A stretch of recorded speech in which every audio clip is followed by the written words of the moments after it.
జూబ్లీహిల్స్లో మైనర్ బాలికపై సామూహిక అత్యాచారం కేసు విచారణలో ఉండగానే మరో దారుణం వెలుగులోకొచ్చింది.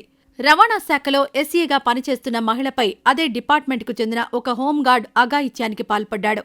ఆమె ఒంటరిగా ఉన్న సమయం చూసి మత్తుమందు కలిపిన జ్యూస్ ఇచ్చి లైంగిక దాడికి పాల్పడ్డాడు. ఆపై ఆ కీచక పర్వాన్ని వీడియో చిత్రీకరించి దాన్ని ఆమెకు చూపించి బెదిరింపులకు పాల్పడుతూ 50 లక్షలు డిమాండ్ చేశాడు.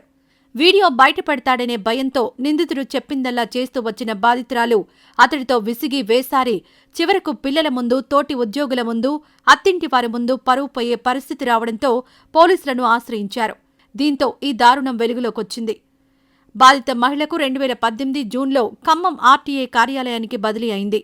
తన 2 పిల్లలతో ఒంటరిగా ఉన్న ఆమె తల్లిని తోడుగా తీసుకుని ఖమ్మం షిఫ్ట్ అయ్యారు. అదే ఆర్టీఏ ఆఫీసులో పనిచేస్తున్న హోంగార్డ్ స్వామి వారిని స్వయంగా రిసీవ్ చేసుకుని వసతి కల్పించారు. పిల్లలకు స్కూల్లో అడ్మిషన్ ఇప్పించేందుకు సహకరించారు. ఈ క్రమంలో ఆమెకు తన భర్తతో ఉన్న గొడవల గురించి తెలుసుకుని ఆ ఇంట్లో ఒక సభ్యుడిగా నమ్మకంగా వ్యవహరించాడు. ఆమెకు మానసికంగా మద్దతుగా ఉన్నట్లు నటించాడు.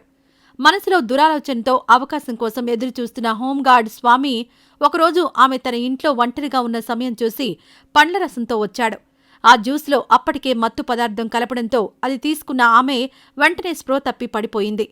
నిందితుడు ఆమెపై లైంగిక దాడికి పాల్పడి మొత్తాన్ని వీడియో తీశాడు. నాటి నుంచి ఆ వీడియోలను చూపించి బ్లాక్మెయిల్ చేయడం మొదలుపెట్టాడు. వీడియోలను డిలీట్ చేయమని బాధితురాలు కోరగా డబ్బులు డిమాండ్ చేశాడు. అడిగినంత ఇవ్వకుంటే సోషల్ మీడియాలో అప్లోడ్ చేస్తానని బెదిరించాడు. అతడి వేధింపులు భరించలేక బాధితురాలు 2022లో తిరిగి హైదరాబాద్కు బదిలీ చేసుకునొచ్చేశారు. నిందితుడు ఇక్కడికి వచ్చి వేధిస్తున్నాడు. ఆమె తాను చెప్పినట్లు చెయ్యాలని, న్యూడ్ వీడియో కాల్స్ చేయాలని డిమాండ్ చేశాడు.